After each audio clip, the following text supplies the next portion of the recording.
Assalamualaikum warahmatullahi wabarakatuh. Hai semua. Saya Anissa Amelia dengan NPM 2018 01500093 dari mata kuliah Konseling Populasi Khusus akan menampilkan presentasi tentang kasus bullying terhadap albino. Silakan disimak videonya ya teman-teman. Albinisme atau yang biasa kita kenal dengan albino merupakan sebuah kondisi yang disebabkan oleh kurangnya atau tidak adanya melanin dalam tubuh. Melanin adalah pigmen yang diproduksi oleh tubuh untuk menentukan warna kulit, rambut, dan iris.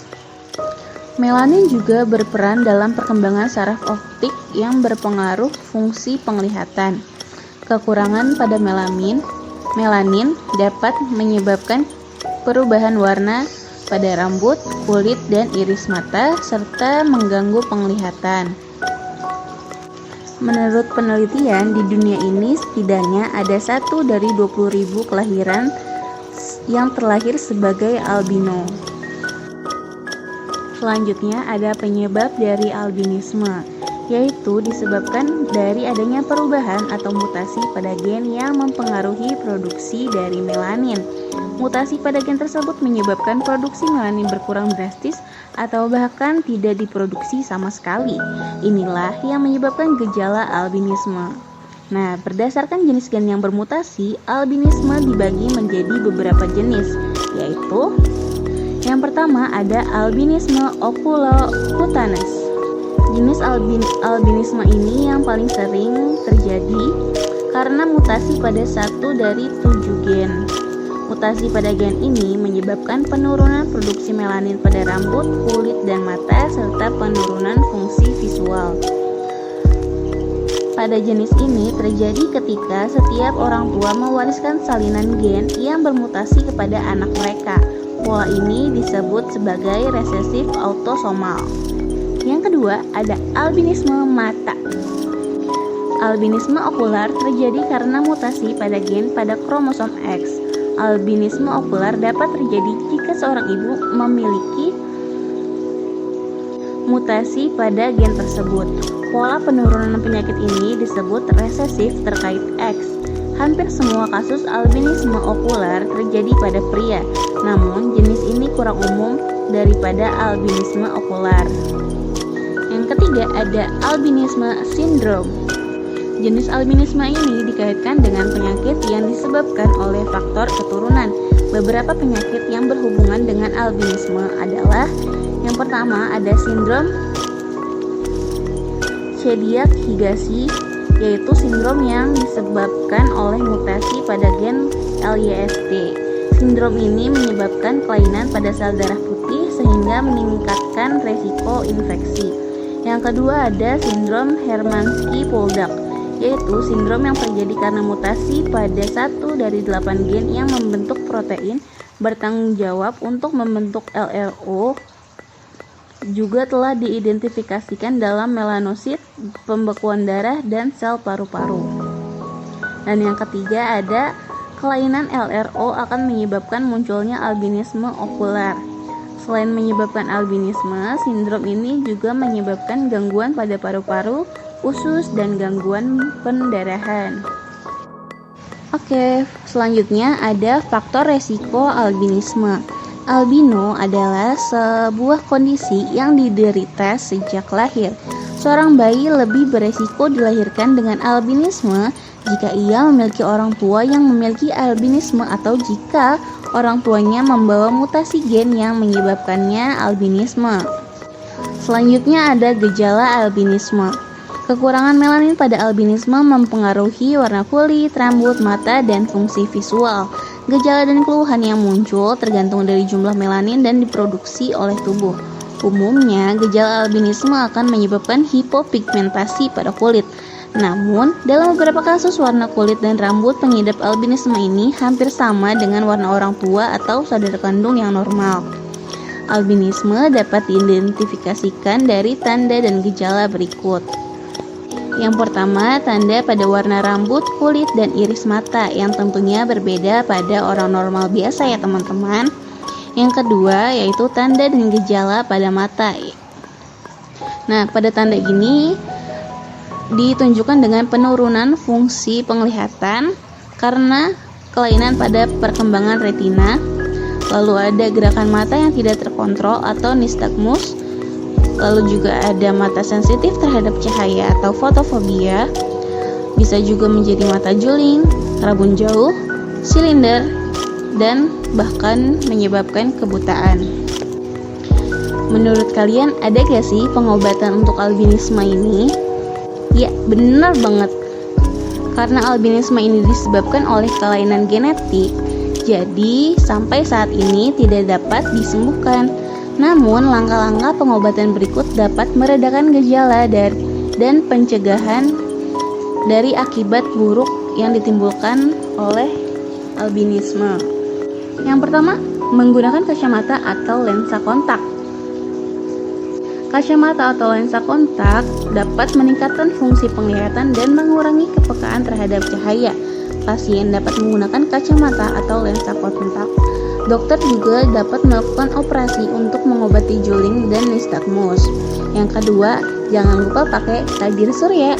Untuk mencegah kerusakan kulit, pasien akan diberikan tabir surya dengan kandungan SPF 30 atau lebih untuk pemakaian secara rutin. Yang ketiga, yaitu pemakaian pakaian tertutup. Pasien juga disarankan untuk memakai kacamata hitam dan memakai pakaian yang tertutup untuk melindungi mata dan kulit dari paparan sinar ultraviolet, terutama pada saat melakukan aktivitas di luar ruangan. Seperti yang kita tahu bahwa albino merupakan kelainan genetik yang berupa tidak adanya melanin pada kulit. Karena hal itulah orang albino berkulit pucat. Penampilannya yang berbeda membuat mereka yang memiliki kelainan ini dipandang dengan tatapan berbeda dimanapun ia berada. Bahkan di beberapa negara, keberadaan mereka justru diburu dan diperjualbelikan dan dianggap sebagai barang mistik. Seperti kasus di Malawi, seorang albino dibunuh dan diburu. Di Afrika, khususnya Malawi, beredar cerita bahwa darah mereka yang albino dapat meningkatkan kekuatan sihir. Maka dari itu, para dukun gencar memburu orang albino untuk meminum darahnya. Hal tersebut dibenarkan oleh ketua masyarakat albino yang bernama Ernest Kimaya. Selain itu, para pekerja tambang juga percaya bahwa bandul yang terbuat dari anggota tubuh orang albino dapat membawa keberuntungan. Untuk itu, para pekerja tambang rela membayar mahal untuk tulang albino. Bahkan mereka mau mencuri tulang dari mayat penderita albino. Karena dari banyaknya mitos yang mengerikan, mereka pun sering diperjualbelikan di pasar gelap. Salah seorang nelayan di Afrika bahkan tega menjual istrinya yang memiliki kelainan genetik ini. Ia menjual sang istri dengan harga 34 juta rupiah kepada seorang pengusaha. Dari tahun 2000 hingga 2013, Badan Kesehatan Dunia atau WHO mencatat setidaknya ada 200 laporan pembunuhan orang albino di 15 negara. Di Afrika, pada tahun 2014 saja setidaknya ada 18 albino dibunuh dan 5 diantaranya diculik dan tidak diketahui nasibnya hingga sekarang. Ada pula di tahun 2015, remaja albino bernama Alfred diserang di rumahnya. Ia tidak terluka, tetapi trauma hebatnya sangat menghantui. Remaja albino lain yaitu David ditemukan tewas dengan tubuh dimutilasi dengan jarak puluhan kilo dari rumahnya pada tahun 2016. Ada juga gadis albino berusia 13 tahun yaitu Elizabeth Hussein yang diburu dan dibunuh dengan senjata belati. David Webster, pemuda albino berusia 17 tahun yang hilang tanpa jejak setelah bermain bola. Tak hanya remaja, Ezekiel John, lelaki yang berumur 47 tahun juga tewas dibantai di dekat kota Kigoma. Serem banget ya kalau dengar berita-berita tentang mitos yang beredar dari albino ini. Selanjutnya ada fakta tentang albino. Yang pertama yaitu diskriminasi orang albino. Dari manapun mereka berasal, bagaimanapun ras mereka, jika mereka terlahir sebagai albino, biasanya dan kebanyakan mereka akan mendapatkan perlakuan diskriminasi dari orang-orang di sekitarnya. Yang kedua, albino merupakan bukan hasil dari perkawinan silang. Anak-anak yang terlahir dengan albinisme mungkin terlihat putih, tetapi bukanlah hasil dari perkawinan silang antara ras yang berbeda. Albinisme adalah kelainan genetik yang membuat seseorang tidak memiliki pigmen warna alami pada kulit. Selanjutnya, terdapat beragam jenis albinisme. Seperti yang disebutkan tadi, albinisme dibagi menjadi 3 macam. Yang selanjutnya, kelainan genetik yang langka. Orang albino mengalami kelainan genetik langka yang mempengaruhi produksi melanin atau pigmen pada warna kulit, rambut, dan mata. Jumlah kasus albinisme bervariasi di seluruh dunia. Berdasarkan rilis data WHO, angka kasus albinisme di dunia diperkirakan mencapai 1 dari 20.000 kelahiran, sedangkan kasus di Afrika mulai dari 1 dari 5.000 sampai 1 per 15.000 kelahiran.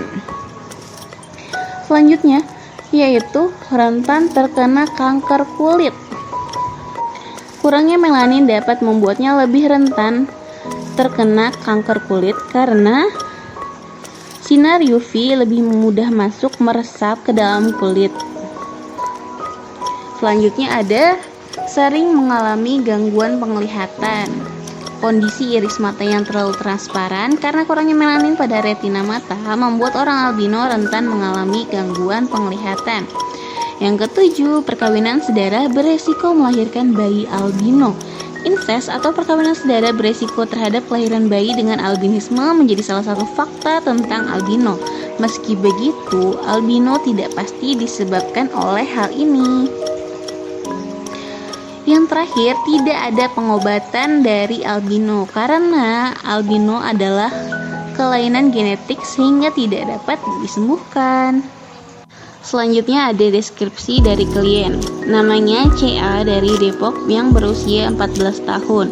CA mengalami bullying yang terjadi di lingkungan sekolah dan sekitar rumahnya. Tidak hanya secara verbal, tetapi bullying yang dilakukan sudah mengarah ke kekerasan fisik. Selanjutnya ada penanganan terhadap kasus bullying. Dalam undang-undang telah diatur tentang tindakan bullying di lingkungan pendidikan pada pasal 54 Undang-Undang Nomor 35 Tahun 2014 yang berbunyi ayat 1 bahwa anak di dalam dan di lingkungan satuan pendidikan wajib mendapatkan perlindungan dan dari tindak kekerasan fisik, psikis, kejahatan seksual, dan kejahatan lainnya yang dilakukan oleh pendidik, tenaga kependidikan, sesama peserta didik, dan atau pihak lainnya. Ayat 2, perlindungan sebagaimana dimaksud pada ayat 1 dilakukan oleh pendidik, tenaga kependidikan, aparat pemerintah, dan atau masyarakat. Selain itu, perlu adanya tindakan dari guru BK yang dibantu oleh seluruh warga sekolah dan orang tua klien dalam rangka pemulihan diri bagi klien serta mengentaskan perlakuan bullying pada klien maupun orang lain.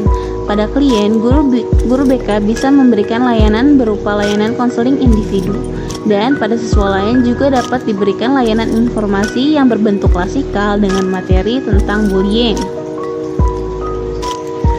Dan yang terakhir yaitu pada pasal 28A yang berbunyi setiap orang berhak untuk hidup serta berhak mempertahankan hidup dan kehidupannya.